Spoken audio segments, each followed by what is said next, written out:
নবী সাল্লাল্লাহু আলাইহি ওয়াসাল্লাম কেন চাঁদকে দুই ভাগ করেছিলেন? এটা পবিত্র কুরআনুল কারীমের এক অলৌকিক ঘটনা। নবী সাল্লাল্লাহু আলাইহি ওয়াসাল্লাম যখন ইসলামের দাওয়াত দিচ্ছিলেন, তখন মক্কাবাসীরা ও কুরাইশের নেতারা সত্যতা যাচাই করার জন্য বলল, যদি তুমি সত্যি আল্লাহর নবী হও, তাহলে আমাদেরকে কোনো অলৌকিক কিছু দেখাও। নবী সাল্লাল্লাহু আলাইহি ওয়াসাল্লাম তখন বললেন, আমি যদি আল্লাহর ইচ্ছায় তোমাদের অলৌকিক কিছু দেখাই, তাহলে কি তোমরা ঈমান আনবে? মক্কাবাসীরা এবং কুরাইশের নেতারা একসাথে বলল, হ্যাঁ, আমরা ঈমান আনব।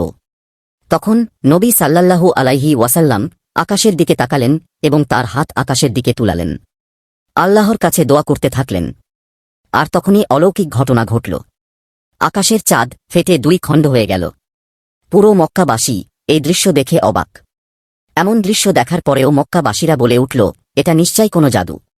মুহাম্মদ সাল্লাল্লাহু আলাইহি ওসাল্লাম আমাদের চোখের উপরে কোনো জাদু করেছে। এটা বলে তারা ঈমান আনলে না। আর এই চাঁদ দুই ভাগ হওয়া, এটা ছিল কিয়ামতের এক আলামত, যেটা 1400 বছর পূর্বেই প্রকাশ পেয়েছে।